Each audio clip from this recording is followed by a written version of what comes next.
నేను చెప్పినట్టే పవన్ కళ్యాణ్ చేశాడు. అన్నైన నాగబాబుకి ఇచ్చేశాడు ఎమ్మెల్సీ.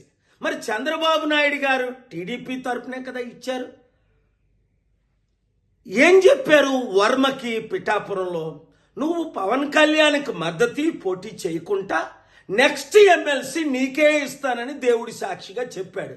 ఆ వర్మేమో అమరావతిలో, విజయవాడలో పవన్ కళ్యాణ్ చుట్టూ, చంద్రబాబు చుట్టూ తిరుగుతున్నాడు.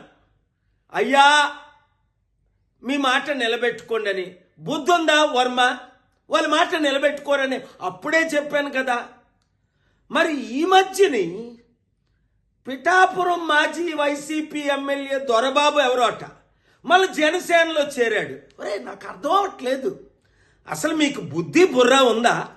2008లో ఇదే పవన్ కళ్యాణ్ చిరంజీవి ప్రజారాజ్యం పార్టీ పెట్టి 100 కోట్లు 1000 కోట్లు కలెక్ట్ చేశారని మనం అందరం విన్నాం. కొంతమంది సూసైడ్ కూడా చేసుకున్నారు.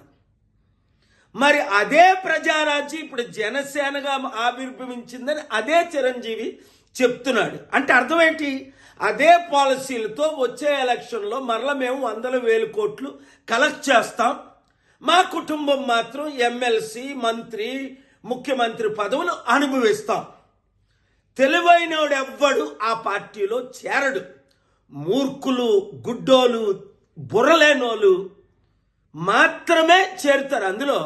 ఇంకా జనసేన కానీ టీడీపీ కానీ మన లైఫ్లో గెలుస్తుందా? 9 నెలలకే చాప్టర్ క్లోజ్. మొత్తం అంతా అవినీతి, అన్ని ఫెయిల్ అయిపోయారు అని స్పష్టంగా కనబడుతుంది కదా.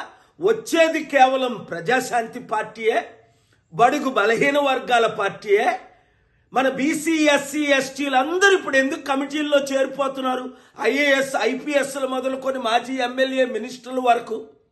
మీరు కూడా ప్రజాశాంతి పార్టీలో చేరండి, ప్రజలకు సేవ చేయండి.